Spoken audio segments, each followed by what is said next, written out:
tu m'as dit que tu allais me faire une recette shabu-shabu. Je sais pas du tout ce que c'est, mais j'ai hâte de voir ça. Ah, shabu-shabu, c'est d'une fondue qui est l'origine de mongole. C'est à base de légumes frais et de viande frais. Et shabu-shabu, pourquoi shabu-shabu? C'est le son quand une casserole très chaude, si on met de l'eau, ça fait ça. Shabu-shabu. C'est le bruit de l'ébullition en fait. Oui, ça c'est. Donc en quelque sorte, c'est une fondue bourguignonne à la mongole qui est devenue japonaise. On peut le dire comme ça, oui. D'accord. Oui. Alors par contre, on commence. D'abord, on va commencer par préparer le bouillon.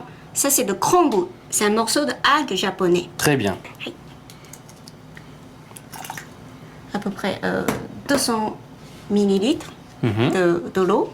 Alors, tu as préparé la sauce taïwanaise avec du gingembre, de l'ail, de l'oignon vert, tout ça dans la sauce de soja. Ensuite, on continue par quoi? On va préparer la sauce japonaise. La sauce japonaise. D'abord, c'est la base de sésame grillé. Tu l'as fait griller à la poêle, tout simplement. Oui. Hein. Après, on va faire goma suru. Alors là, elle est en train de concasser les graines de sésame. On prendrait le goma, sésame. 2 bonnes cuillères à café. Un peu de sucre roux. Un petit peu de sel. Un petit peu de rontashi. Rontashi, qu'est-ce que c'est que ça? Rontashi, en fait, c'est l'extrait. C'est l'extrait de poisson. On va rajouter un petit peu de l'huile. Un peu de soyu ici, qui a du goût déjà. Et on continue à faire gomasu.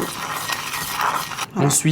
Ensuite, on prend un petit peu de miso. Du miso, d'accord. Miso, c'est le pâte de soja. Il y a un mélange de parfums là, ça a l'air très bon. Merci. On va terminer la sauce. Quand on avait trempé tout ça, des ingrédients dans le soyu, il y a le goût déjà. Oui. On peut le sortir maintenant.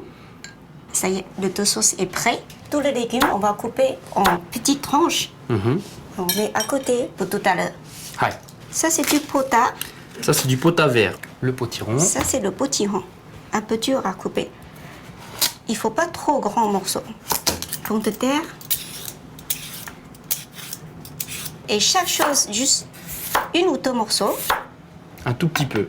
Un tout petit peu. Et toujours coupé en tranches, comme ça. Fini. Donc un peu de pota blanc. Oui. Gamme de légumes qui présentent beaucoup de vitamines. Les haricots longs. Les haricots longs. Voilà. Il y a Du aussi céleri. le céleri. Alors qu'est-ce que c'est que ça? On prend le champignon blanc et le champignon noir. Voilà. Les carottes et le navet. Donc en fait, tu vas utiliser les copeaux de navet et de carottes pour mettre directement dans la fondue. Oui. D'abord, c'est plus joli et facile à manger aussi. Facile à manger. Maintenant, on va mettre du tofu. Du tofu. Oui. Et à la fin, je rajoute le chou rouge. Du chou rouge.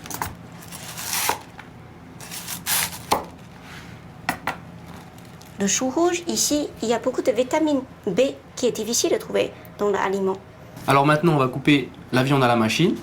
Alors si tu le permets, j'aimerais bien essayer. Ça dérange pas? Mais bien sûr, tout le monde peut essayer.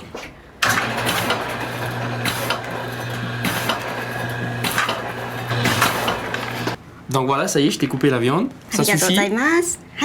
Je crois qu'on a besoin de 100 à 200 grammes par personne. Pas plus.